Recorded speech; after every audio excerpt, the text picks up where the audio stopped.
జై భవాని. జై భవాని. చూడండి భవాని, రోజు మాల వేసుకుంటున్నాం, పూజ చేస్తున్నాం, పూజ పోతున్నాం అని అంటున్నాం. రోజు పొద్దున లేవాలి, చల్లి నీళ్ళతో సాయం చేయాలి, బండి ఎక్కాలి, గుడికి పోవాలి, పూజ చేయాలి. పూజ అయినాక ధూపం ఇస్తారు, చింతలు ఇస్తారు, వచ్చేస్తాం. ఆ తర్వాత పోయి ఇంట్లో అంటాం. కానీ వేరే గుడికి పోవాలిగా భవాని.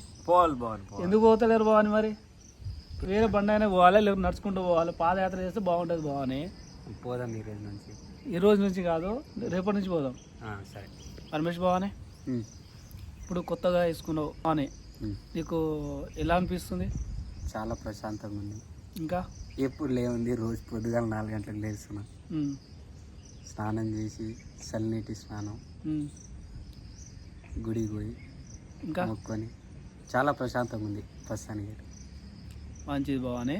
మళ్ళీ సారి వేసుకుంటా భవాని? వేసుకుంటా. బాగానే ఉంది కదా? బాగానే ఉంది. మాత మంచిగా కరుణిస్తుంది కదా? కరుణిస్తుంది. జై భవాని. జై భవాని. చెప్పులు కూడా వేసుకుంటలేవు మాట, రోజు చెప్పులు వేసుకుంటాం. మనం రోజు పండుకుంటాం, భూమి మీద పండుకుంటున్నాం. ఎట్లా ఉంది? ఎట్లా ఉందంటే భక్తితో చేసుకుంటే ఏ కష్టమైనా సులువుగా చేసుకుంటూ పోతాం. అంటే మీకు చెప్పులు వేసుకోకుండా నడవడానికి కష్టంగా ఉందా? భవాని పేరు మీద లేదు, మనం భవానీని నమ్ముకున్నాం కాబట్టి వేసుకోకుండా నడిచినా ఈ నొప్పి కూడా కష్టమైన మంచిదైనా మంచిగా అంటే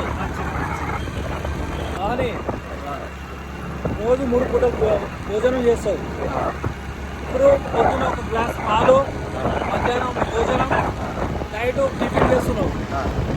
ఇప్పుడు ఆకలి వేస్తున్నాను లేదంటే 3 పూటలు తినాలనిపిస్తున్నా? అసలు వేయట్లేదు, ఆకలి వేయట్లేదా? సరే భవాని, మంచిది.